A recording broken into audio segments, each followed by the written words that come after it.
Hola, hola a todos. Bienvenidos a este espacio de conversación y de conexión, no solo entre las personas que hablamos el día de hoy, sino también ustedes que nos ven. Estamos en Sanamente por César Muñoz Inmunología y saben que este espacio es para ustedes. Y hoy quiero tocar un tema que puede ser delicado, especialmente para las mamás que nos ven, que ya tienen sus hijos o quienes están en un proceso de gestación. Y por eso hoy de entrada quiero presentarles a alguien que hasta les puede cambiar la vida en la forma como miran el proceso de gestación y el parto. Les presento a Marcela Gutiérrez. Ella es pediatra. Ella brinda acompañamiento a mujeres en gestación, en su proceso de gestación, el parto y el posparto. Es consultora internacional en lactancia materna. Y ella también tiene otros títulos, Marce. ¿Cuáles otros títulos tienes? El que menos uso ya, César, Sí. Gracias por la invitación, primero. El que menos uso ya es el de nefróloga pediatra, en realidad. Wow. Y no lo uso porque ya hace unos años que no lo ejerzo. Okay. Ahí hice una carrera de relevos y el que más me gusta usar es el de ser mamá de María Victoria. Sí, María Victoria tiene 5 años y medio y me ha enseñado mucho más que todos los demás títulos, todo lo que he aprendido con ella, de la mano de ella y a través de ella y de mis maternidades anteriores. La verdad es que me han traído acá, a este punto, a hacer lo que hago ahora. Claro. Y que me llena de mucha satisfacción, porque como te decía, creo que encontré mi propósito y eso es algo por lo que los seres humanos vivimos luchando. ¿Qué será lo que vinimos a hacer a este mundo? O sea, ¿para qué estamos destinados? Bueno, yo creo que lo encontré. Bueno, y creo que lo que vamos a hablar de hoy, mira que ya empezamos, ya llevamos 2 minutos, pero no hemos dicho el tema. Y está relacionado con qué cosas ustedes desde la gestación, en el parto, inclusive los meses después, pueden hacer para que los bebés, sus hijos, acuérdense que aquí en César Muñoz Inmunología tratamos más como es el tema de la salud inmunológica, pero esto a veces es una consecuencia de muchas otras cosas que antes sucedieron, antes que el bebé naciera. Y ahí quiero comenzar y bueno, todo esto aplicado a evitar procesos de enfermedad desde el punto de vista inmunológico, alergias y muchas otras cosas que vamos a puntualizar en ese primer proceso que es la gestación y el parto. Nosotros en inmunología, por lo menos poniéndonos muy científicos aquí, hablando de evidencia, sabemos que los bebés que nacen por cesárea, ¿okay? Tienen más enfermedades alérgicas que los pacientes o que los niños, cuando ven los tan técnicos, que nacen por vía vaginal, ¿okay? ¿Por qué sucede esto? Esto tiene que ver, a parecer, con la microbiota, las bacterias que los colonizan y todo esto, pero a veces no se trata solamente de la mamá diga, hoy quiero parto vaginal, o hoy quiero cesárea, y nosotros sabemos que los índices de cesárea están aumentándose, o se aumentaron ya, y la mayoría, 70-80% casi, que los partos son por vía de cesárea, y eso nos preocupa mucho de nosotros, porque sabemos que eso le va a impactar negativamente al bebé, pero no sabemos por qué la mamá terminó así, en cesárea, de pronto no queriéndolo, ¿okay? Y eso es lo que quiero que conversemos hoy. Todas esas dificultades y de pronto también desde tu experiencia, porque nos lograste o logramos conectar a través de esa experiencia que tuviste también. ¿Qué dificultades están teniendo las mamás también desde tu experiencia para lograr, ¿okay?, primero que el parto al día de hoy sea como ellas quieran, más allá de que sea vaginal, es realmente como ellas desean, para que tengan una experiencia positiva y que finalmente impacte positivamente en la salud de su hijo? Es una pregunta muy compleja porque a mí no me gusta entrar en determinismos biológicos. O sea, los seres humanos somos muy complejos. Los seres humanos tenemos una parte de biología, por supuesto que no la podemos negar, pero somos seres culturales también, ¿sí? Entonces, la forma de parir tiene mucho que ver con lo cultural. Si hablamos, digamos, desde el punto de vista biológico puro, nosotros sabemos que la mayoría de los partos deberían darse por vía vaginal, independientemente de que tú vivas en Cartagena, de que tú vivas en Bogotá o de que tú vivas en Mongolia, en Estados Unidos. Punto, ¿sí? Es un hecho biológico. porque para eso estamos diseñados. Finalmente el parto es la comunicación de dos cuerpos, o sea, la mujer no pare sola, sino que es ayudada por su hijo que va a nacer. Eso toda una orquestación hormonal para que el fenómeno se dé y ocurra finalmente un parto, ¿sí? Sabemos también que hay un grupo poblacional muy corto, no estamos hablando de más del 10 al 15% de la población que van a necesitar una cesárea, y eso no lo digo yo, eso lo dice la OMS, ¿ya? Entonces estamos sobrepasando los límites y llegando a tener 50, 70, 80% de cesáreas en muchos de las regiones de Colombia, y también estamos hablando de América Latina. Brasil tiene unas tasas de cesárea altísimas, wow. ¿Sí? Estados Unidos también, y eso por supuesto que va de la mano con lo que tú ves aquí en el consultorio. No es una intervención inocua, ¿sí? Claro. No es simplemente elegir una vía de parto. Y digamos que para responder en parte tu pregunta, muchas de las mujeres que deciden parir por cesárea en realidad lo hacen con una información muy limitada. ¿Ya? ¿Por qué? Porque no conocen primero lo que va a ocurrir en el procedimiento muchas veces, o sea, no saben qué es la apertura de 7 capas, luego lo que viene de la recuperación, todas las complicaciones que puede haber alrededor de la cesárea, alrededor también de la transición de ese bebé de su vida fetal a su vida extrauterina. Entonces falta mucha información para ellas y simplemente se les plantea la cesárea como una opción más segura que el parto. Y eso es una mentira, eso es completamente falso, ¿sí? Porque el diseño biológico es que ocurra el parto vaginal. En ciertas condiciones será más segura la cesárea, pero no en el 80% de la población. Total. ¿Sí? Entonces creo que por un lado es la falta de información, y esa falta de información tiene mucho que ver con el ejercicio de nosotros como profesionales, ¿sí? Porque nosotros tenemos un problema dentro de todos los problemas que tenemos en nuestra formación, para no mencionarlos todos. Uno de los problemas que más se nota en nuestra formación es que nosotros no sabemos acompañar procesos, César. Okay. Nosotros sabemos hacer intervenciones y para eso nos capacitan.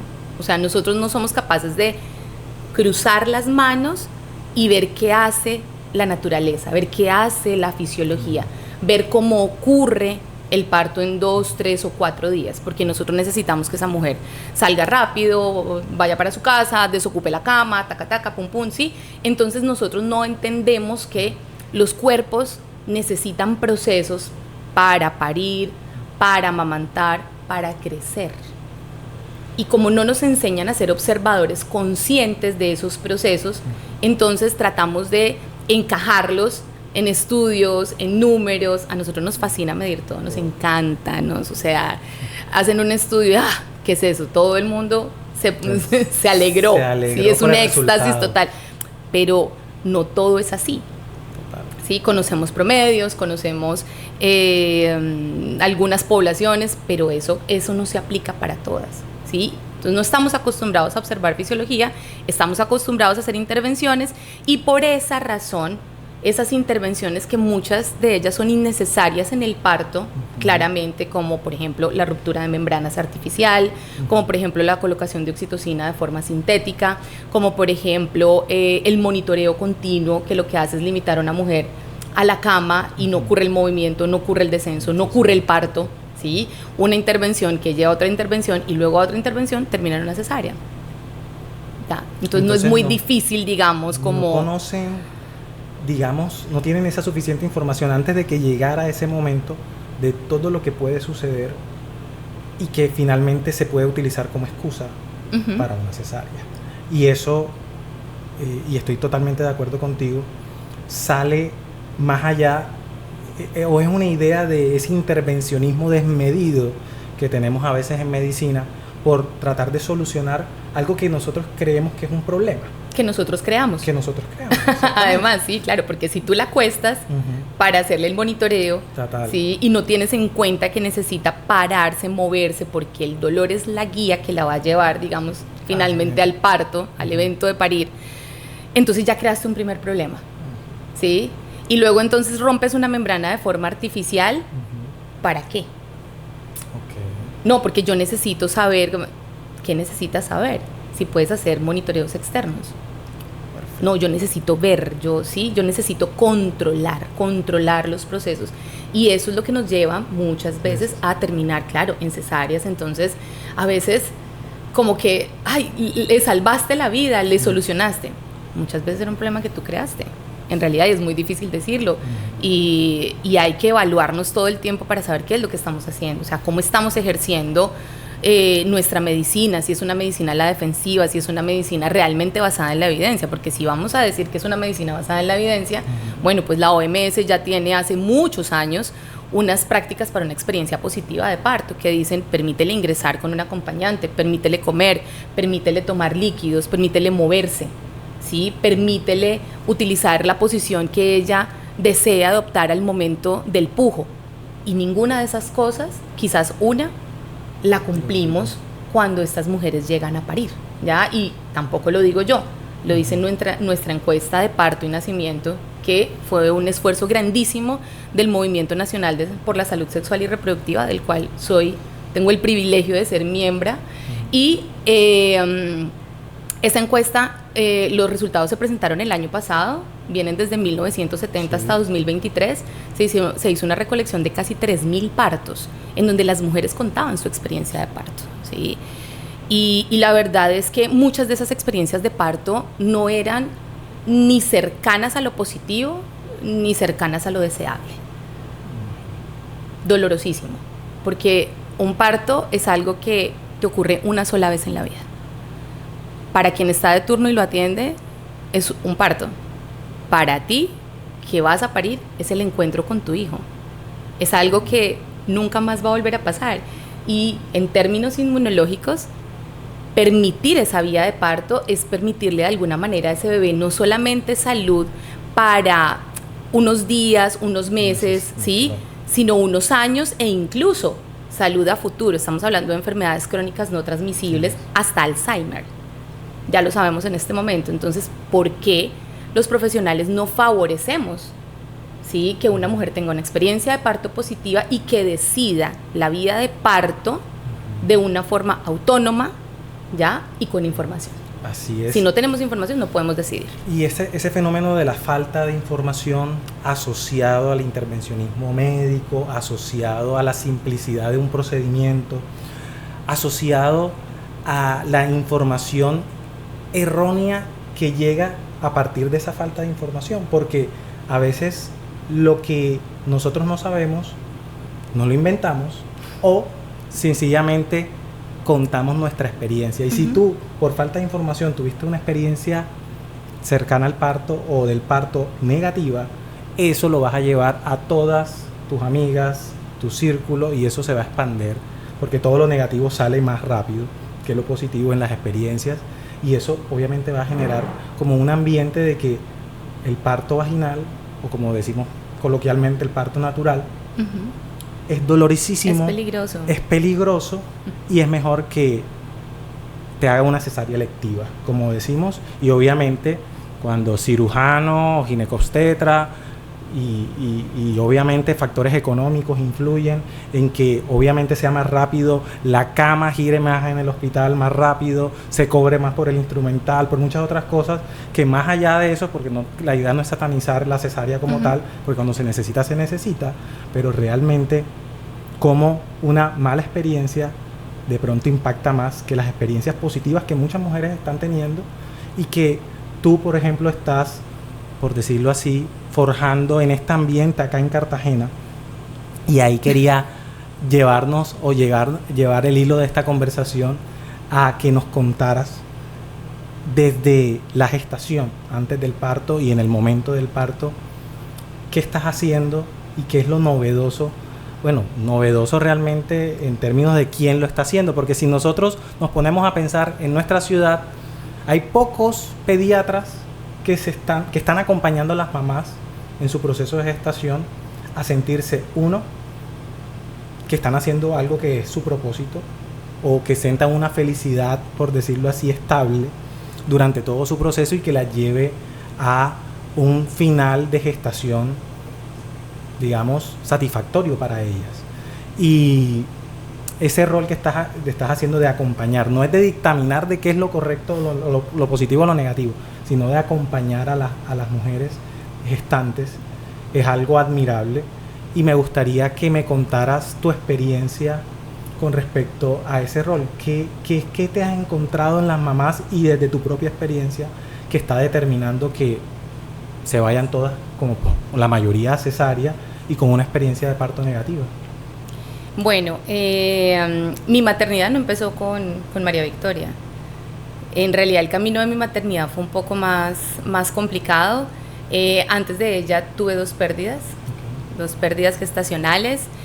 Con esa historia, digamos, necesité encontrar respuestas a muchas preguntas que, fíjate que ya era pediatra, ya era nefróloga, ya era un montón de carteles, ¿sí?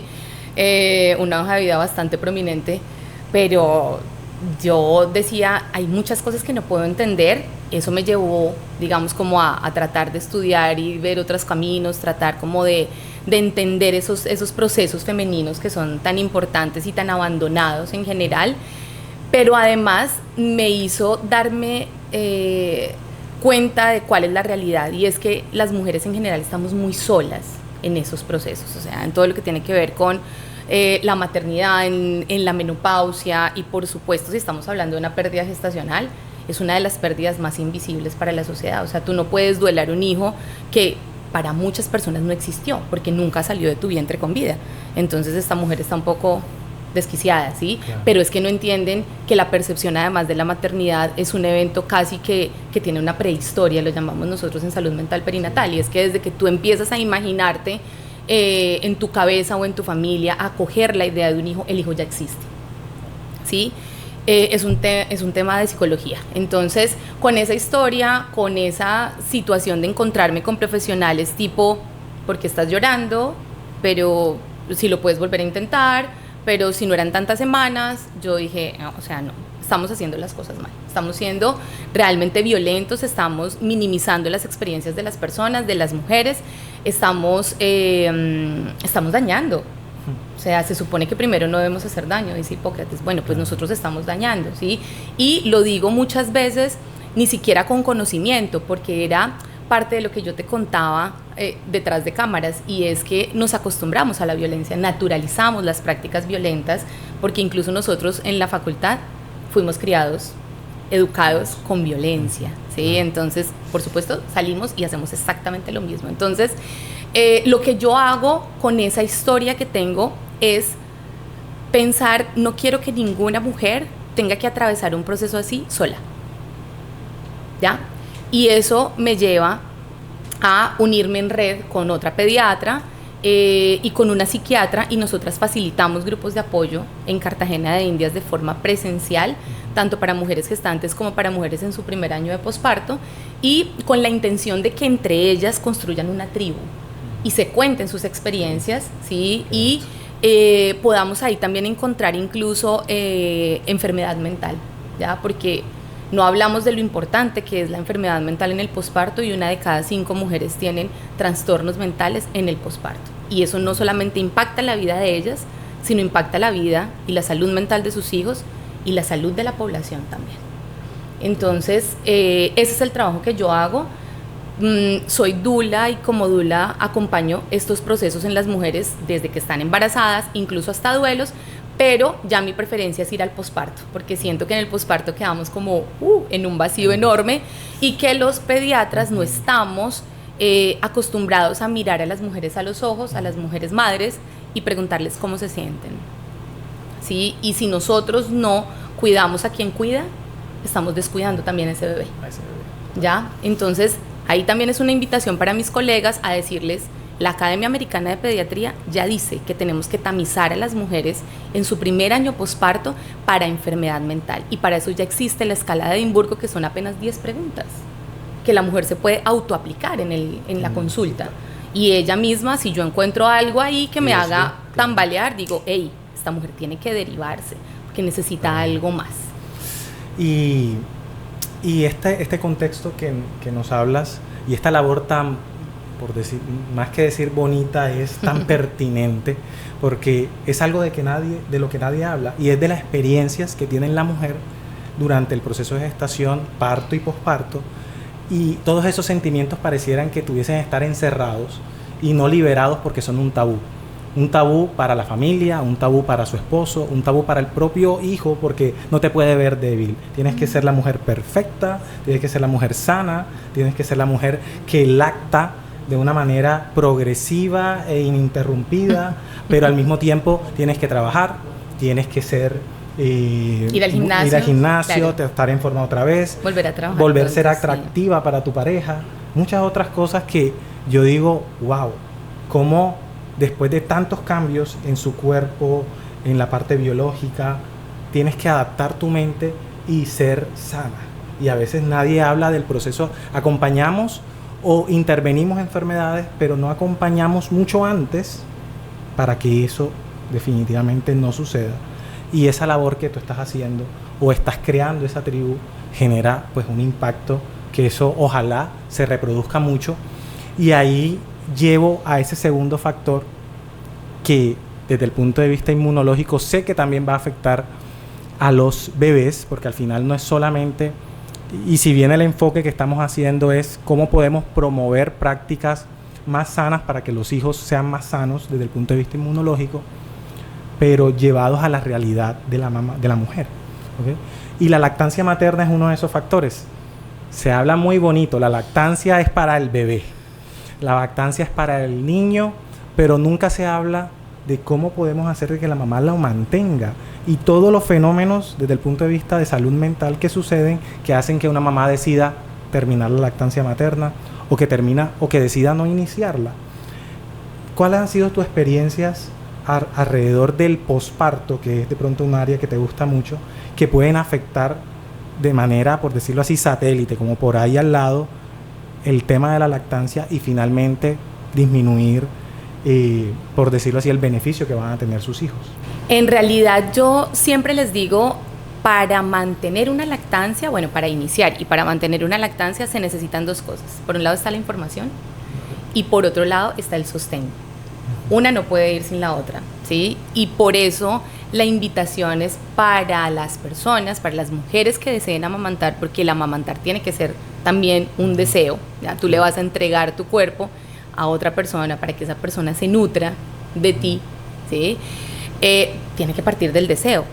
Ya también la lactancia es un tema psicológico muy complejo y si bien sabemos y es indiscutible que es lo mejor para el bebé, también provee beneficios para la mujer, ¿ya? Las mujeres que amamantan tienen menos riesgo de depresión posparto, por ejemplo, ¿sí? Lo cual no es menor, ¿ya? Y otros temas más biológicos, como por ejemplo la recuperación del peso, el sangrado posparto, la sincronización del sueño mamá-bebé. O sea, hay muchos otros factores, beneficios que puede tener esa mujer que amamanta. Pero bueno, sabiendo eso, el amamantar es una cosa, el deseo de amamantar es una cosa que surge desde la gestación. O sea, ya la mujer que va a amamantar desde la gestación se va preparando para eso. Así que si están en ese proceso, mi recomendación es vayan a una consulta, ¿sí? Hagan un taller prenatal, pero no lo hagan solas. Porque es que ustedes pueden tener toda la información, pero si la familia que va a estar en el entorno más cercano tiene mitos alrededor de la lactancia, de que son 15 minutos de cada pecho, de que no lo puedes alzar tanto, de que no puedes dormir con él, de que los gases se sacan de una manera, o sea, tantas cosas alrededor de la lactancia, eso va a dificultar. Todavía más. Sí, claro, por supuesto, el hecho de poder amamantar. Además que después de la introducción de la fórmula en los años 70, nosotros somos una cultura de fórmula. Sí. Muchos de nosotros fuimos criados con fórmula infantil, de hecho, y se vendió la fórmula, gracias al marketing que tiene, como si fuera lo mejor. Y es increíble que ese marketing nos haga pensar que el gold estándar, que es la leche humana, no es superior a la leche de fórmula. O sea, es una locura, ¿sí? Es un tema de marketing. ¿Y qué te ofrecen a ti las fórmulas? Sobre todo soporte. Las fórmulas te dan esa recordación de un logo, ese decir, descarga esta aplicación para que aquí sigas a tu bebé y encuentres otras familias que están en lo mismo, y eso es lo que las mujeres necesitamos en el posparto, que nos acompañen.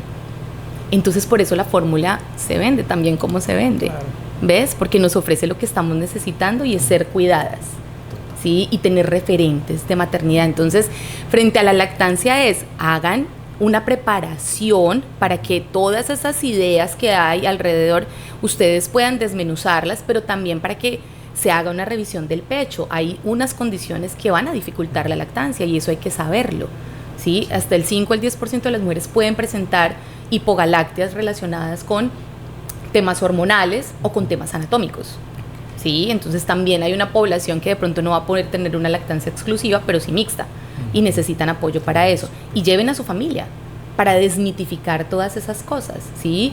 Y por supuesto, si tienen algún inconveniente durante la lactancia, pidan ayuda, porque no tiene que doler, porque no tienen que pasarla mal, porque no tienen que hacer cosas que no deseen hacer, y a veces hay situaciones psicológicas o hay situaciones hormonales que no permiten que el amamantar sea placentero, ¿sí? Y aún así, nosotras seguimos ahí, porque la carga social es tan grande que no somos capaces de decir, no me siento lista para esto, o no quiero hacer esto, porque ¿qué clase de mamá entonces soy? ¿En qué clase de mujer me convierto? Una mala madre. Y eso pesa mucho. Pesa mucho y termina impactando tanto en su salud mental que toman decisiones donde finalmente terminan afectando negativamente a lo que nosotros llamamos el binomio madre-hijo. Sí, eso que dices es muy importante, porque siempre me gusta hacer el énfasis de, alguien diría, ¿por qué una pediatra está trabajando en salud mental materna? Porque el binomio madre-hijo no se separa. O sea, el bebé nace, pero entra en un estado de exterogestación. Y eso yo lo vine a aprender, no lo aprendí en pediatría. No, lo aprendí después. Siempre nos hablan, es binomio madre-hijo en la gestación. Exactamente, sí. Y ya después como si fueran dos cuerpos que ya no tienen nada que ver el uno con el otro y tienen todo que ver el uno con el otro. Si a mí me pasa, a él le pasa, ¿sí? Y eso, digamos, procurar el bienestar de esa mujer es procurar el bienestar de ese bebé también, sin duda. Así es. Entonces, creo que estos dos momentos que hemos tratado de abordar, tanto la gestación, el parto, la vida del parto y la lactancia materna, son tan importantes para la mujer por todos los beneficios que tiene si se hace de manera informada, pero también para el hijo al final, porque esto al final son los pacientes que yo recibo con una gran cantidad de crisis asmáticas, inmadurez inmunológica, rinitis, dermatitis, un montón de cosas que uno dice esto no está relacionado, pero obviamente no es tan simplista como pensar de que porque nació por cesárea entonces va a tener alergias. No, hay una carga genética, hay muchos otros factores, pero nuestra labor y el día de hoy es tratar de promover un estilo o unas, más que todo, intervenciones u observar de manera natural los procesos que nosotros llamamos fisiológicos para que se den adecuadamente y que finalmente impacten en los bebés y en los niños.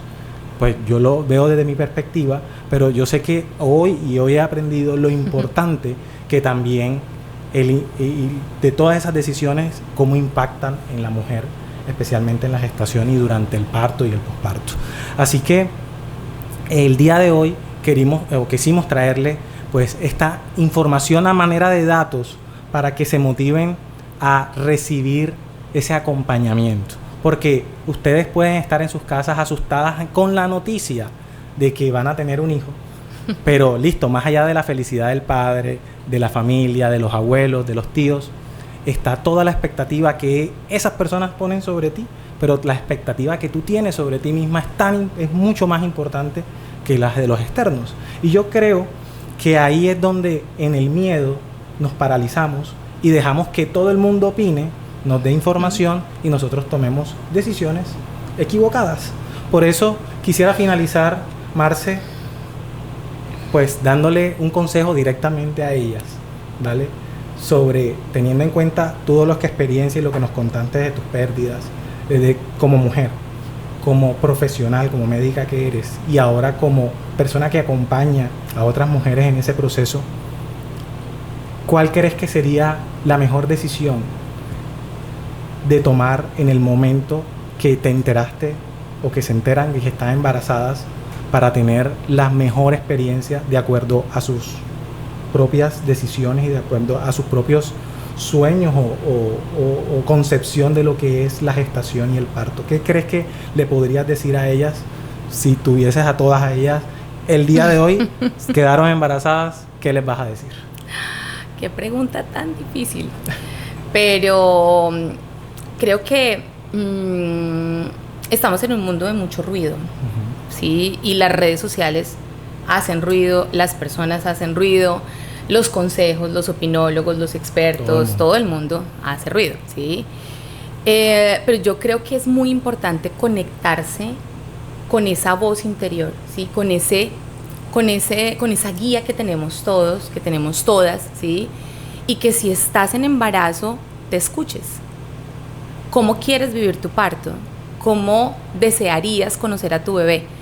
Y una vez sabiendo cuáles son esos deseos que tienes, ir a buscar el equipo que creas que se alinea con ese deseo, ¿ya? Porque no todos los ginecólogos piensan de la misma manera, trabajan de la misma manera, ¿sí? Pero afortunadamente cada vez son más personas las que están desestructurando sus prácticas, las que están cuestionando su quehacer profesional, ¿sí? Están escuchando más a las mujeres, están escuchando ese mi parto, mi decisión, ¿sí? Que claro. Es esa campaña que estamos haciendo por visibilizar lo que es la violencia ginecobstétrica y neonatal que nos causa tanto daño, tanto a nosotras como a nuestros bebés en el momento y al futuro. Entonces cada vez somos como más profesionales alineados con eso. Entonces escúchense y una vez sepan que desean, vayan por ello porque además es un derecho, ¿sí? Tengo que